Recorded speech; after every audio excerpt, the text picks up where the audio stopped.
Quando precisamos ampliar nossa infraestrutura de telecomunicações, nossa infraestrutura de redes, a gente não pode fazer de qualquer jeito, senão você vai prejudicar a escalabilidade e vai ficar muito difícil de gerenciar. Tudo bem, gente? Bruno de novo aqui. Eu vou te mostrar agora uma amostra do meu curso de formação em rede de computadores que mostra justamente isso.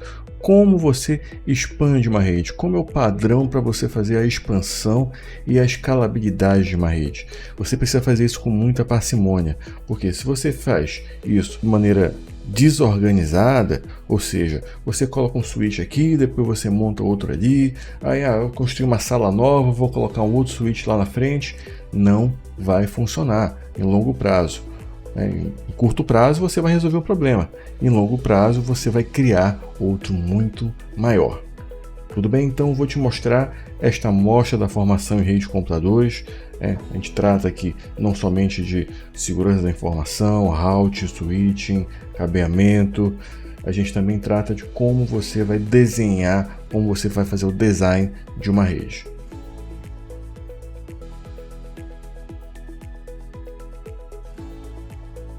Para que você consiga implantar uma rede com sucesso, é importante que você entenda um pouco esse mecanismo de rede, né? Então, vamos analisar agora como uma rede cresce, pessoal. Pensando alguns anos atrás, né, quando você tinha uma rede menos estruturada, você tinha hubs, né, pessoal? Ou seja, aquelas redes Ralph Duplex. Então, você podia ter um hub aqui, e esse hub, ele podia aí ter 5 equipamentos, como você está vendo na tela aí. Aqui 5 equipamentos não é um problema, né, pessoal? Mas imagina a seguinte situação. Imagina que eu precise crescer essa rede.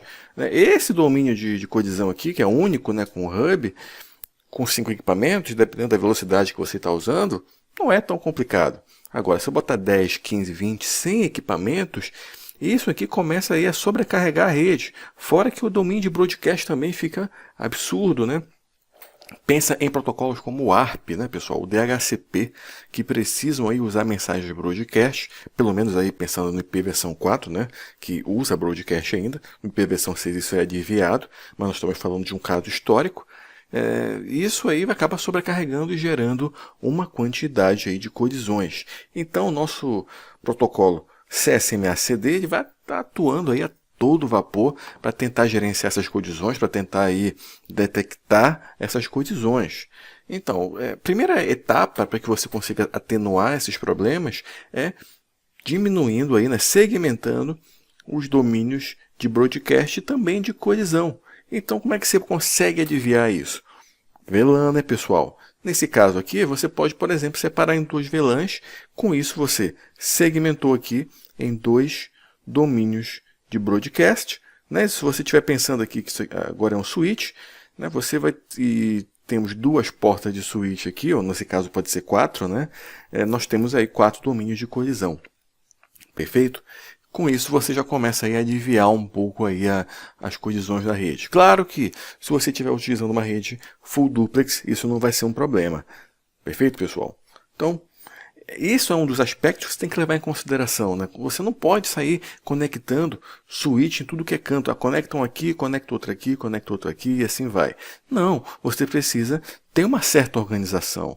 Por quê? Porque quando a rede cresce, você vai querer o quê? Colocar mais switches. Aí você pensa, naquela nossa solução que a gente falou agora há pouco, o segmento usando VLAN, né, e tal. Mas você tem que ter organização nisso. Não, olha o que acontece. Se você não tiver organização, você vai ter cabos, VLANs e switch por todos os lados. Eu tenho uma empresa aí de 20 pessoas. Aí, felizmente, a empresa cresceu, você teve mais sucesso. Vamos fazer um puxadinho aqui, vamos colocar um switch aqui para colocar mais uma bancada e colocar mais equipamentos. Aí sua empresa, felizmente, cresce de novo. Aí, vamos botar outro switch. E assim sucessivamente. Então ela vira como se fosse uma colcha de retalhos, pessoal. Então, isso aí, pensando em pequeno porte, até que você consegue, né? Um técnico informático consegue gerenciar isso, tá? Mas se você não tiver aí uma organização, você não tiver uma rede aí fácil de manter, né? Com alta disponibilidade, ou seja, com equipamento de boa qualidade, com escalabilidade, ou seja, com uma estrutura específica para você ir crescendo a rede aos poucos e também apta a responder mudanças, você aí vai ter um problema seríssimo no futuro para gerenciar essa rede. Aqui eu botei 3 switches, tá? Mas aí você vai, coloca um roteador aqui, bota mais switch aqui, bota switch aqui, conecta um access point ali, e assim a rede, que era uma rede a princípio para 10 pessoas, por exemplo, vai crescer para 150 pessoas, e com isso você vai fazendo como se fosse pensando, né, de uma maneira fora de rede de computadores, né, você constrói aquela casa, né, uma pessoa mais humilde, né, não consegue ter acesso a um engenheiro, um arquiteto. O que que ela faz? Ela constrói uma casa e vai fazendo aí, vão fazendo puxadinhos, né? Começa a remendar aqui, ali, faz um andar, depois faz outro andar para o familiar, né? Vejam, né, uma situação que não é muito segura, né, pensando, né, no ponto de vista pessoal, claro, e também não é muito interessante tecnicamente levando para o lado tecnológico. Então, é interessantíssimo que você alcance, né, uma maturidade da sua rede. Como é que se alcança isso? A Cisco ela tem uma abordagem chamada de abordagem hierárquica, com várias camadas de equipamento. Ou seja, você para interligar redes locais aqui, você tem uma camada, que é a camada de acesso. Essa camada de acesso você vai conectar os equipamentos.